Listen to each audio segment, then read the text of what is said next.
So this guy wrote me 2 months ago and told me, I'll keep it short. You provide a very necessary community service. Offer to take donations via Bitcoin, Litecoin, and Ethereum so people can donate. Obviously, I ignored him because all that shit sounded boring. Then a month later, he writes me again and goes, for fuck's sake, get a fucking Bitcoin address and post it on your fucking videos. I promise you 2 Litecoins for the next video where you announce support for donations via cryptocurrency. And that's $110 as we speak. At which point I figured, ooh, $100.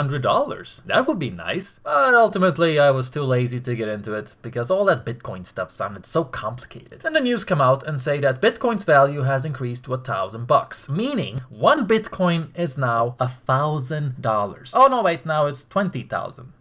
And what this means is, if I would have bought 1 Bitcoin back in 2013, when it was worth about $100, that 1 Bitcoin would now be worth $20,000. And what that means is, I want to fuck punish myself with my fist dipped in hot glue. Because this is a fantastic investment opportunity I've lost out on because I'm a lazy cunt who can't be fucked with technology. It turns out, it's not really that complicated to set up a Bitcoin wallet. There are different types of wallets, of course. Some are online, while others are simply an app that you download on your computer or smartphone. But basically, you just register a wallet, it gives you an address, and voila! People can now donate to that address. Look in the video description to find mine. And I assure you that even small donations are very, very appreciated by me. So don't be deterred to give me $1 in Bitcoins, since obviously it's gonna rise with time. So $1 today might be so much more in the future. Now, when it comes to the profitability of Bitcoin, some say it's just in a bubble, it's gonna crash, and it's gonna lead nowhere. Here's John McAfee explaining why it won't. The value of Bitcoin is linked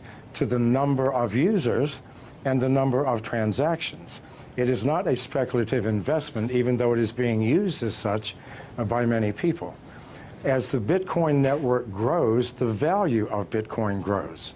As people move into Bitcoin for payments and receipts, they stop using US dollars, euros, Chinese yuan, which in the long term devalues these currencies. What you're seeing is more of a currency devaluation than a bubble in Bitcoin. As more people use it, it has more intrinsic value. Of course, he could be wrong. I don't know. But I mean, this man is so certain of his prediction that he's gonna eat his own dick if he's not correct. So that's gotta count for something, right?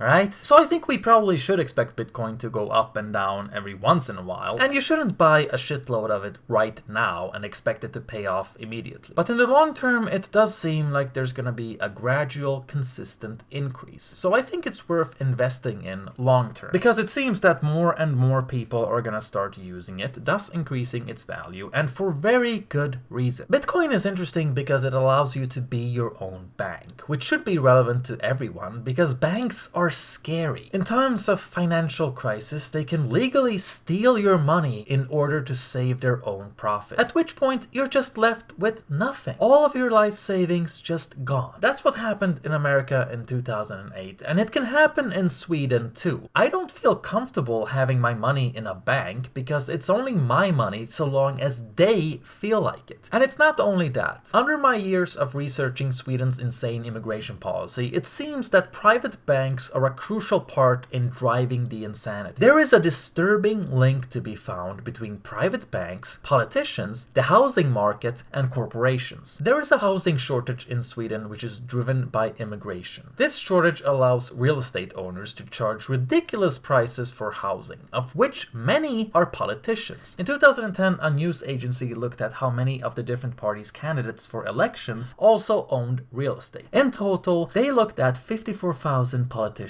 and discovered that the lowest percentage was with the left party, 47%. That's almost half, and they're supposed to be socialists. If you're looking at the biggest parties in Sweden, it's more than half. These people directly benefit from mass immigration, and so do private banks, because the housing shortage creates enormous loans. Swedes have some of the highest private loans in the world. Top banks in Sweden profited 80 billion just from interest in 2014. That's 9.4 billion US dollars. You can just imagine how well they're doing right now, because things haven't exactly gotten better since then.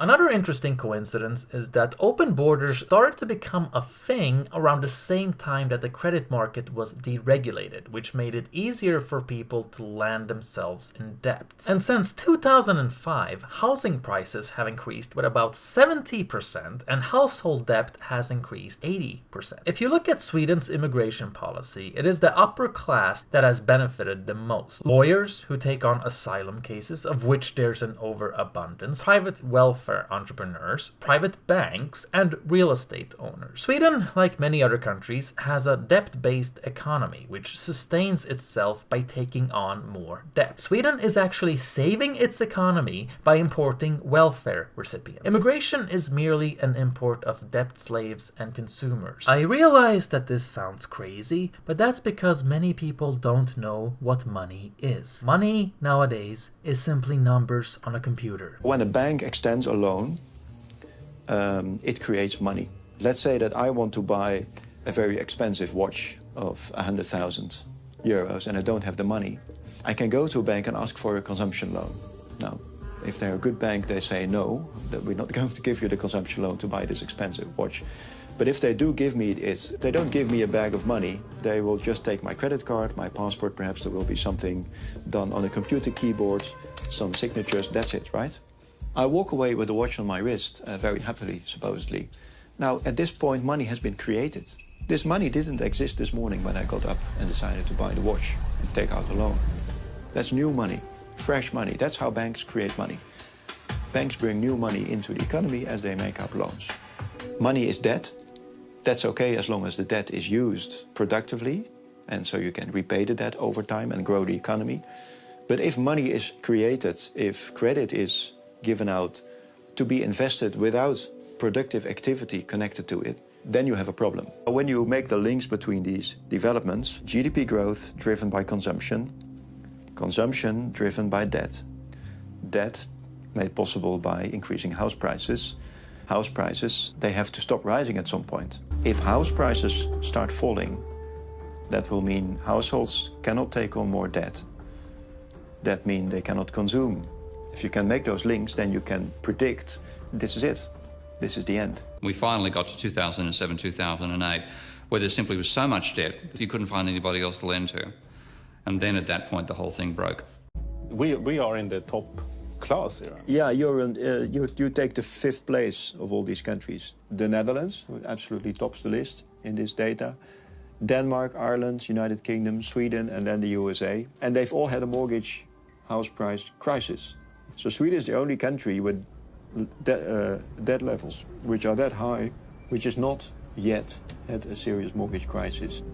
So you see, this is why Bitcoin is more relevant than we might think, because it challenges the entire way that the economy works. Since it is decentralized, it challenges the entire banking system, which is centralized power in the hands of a few. Banks are a part of the problem, and if we can decrease their influence over politics, maybe even get rid of them altogether, I think we would have a much better world, because banks are problematic. There's numerous examples throughout history of top bankers pushing for war and profiting from mass murder. Some wars are even started simply because a person tries challenging their financial model. Just look at Gaddafi. The official narrative is that NATO was used as a humanitarian intervention towards a brutal, horrible dictator. But actual government documents make it clear that they killed Gaddafi because he wanted to enforce a new type of currency which would have led North Africa to a high degree of economic dependence, thus shifting the power balance and undermining America as a global superpower. Something similar happened with Saddam Hussein, and something similar is happening right now with Assad and Syria. Bitcoin essentially does away with our need for banks, which would in turn impact other political issues as well, no least warfare and immigration. And I wish I would have realized this sooner, because when people talk about Bitcoin, they're always talking about a bunch of nerdy autistic shit most people aren't interested in, because it sounds complicated, right? It's way too technological. It's kind of like how people love smartphones, but they're not interested in the mathematical formulas that make them work, because that shit is just strange and alien to a normal person. So if you want to advertise and promote smartphones, you don't do it by typing out the technological specifics of the phone. You do it by showing them what the phone can do and how it can affect your life, because it's simple, understandable, and gets to the point. This is basic marketing, and I feel that many Bitcoin enthusiasts just aren't aware of this. I mean, sure, encryption and privacy is nice, but most normal people don't care about that shit. Most people don't have the foresight to dream up a future scenario of a dystopian surveillance society and then get scared of that. So it's just not a very good entry point to turning people on to Bitcoin. Bitcoin enthusiasts don't really try to explain why Bitcoin is relevant to politics and your day-to-day life, and I'd like to see more people covering that angle, since immigration is one of the hottest topics in politics. If you can tie that to Bitcoin, it's gonna become interesting to people, and that's how you get someone interested in things, by tying it to their personal self-interest. Not only is political issues like immigration and housing relevant, but with Bitcoin you also get much lower transaction fees. Since it is anonymous currency, there's no sales tax bullshit added on purchases, and it's faster. It really is a superior way of doing business, and that's why I think it's gonna get more and more popular in the future, the more people talk about these things. Just look at these two videos, for example. I'm gonna link these in the video description. They're very short, substantial, and to the point. They explain why this is relevant to the everyday person.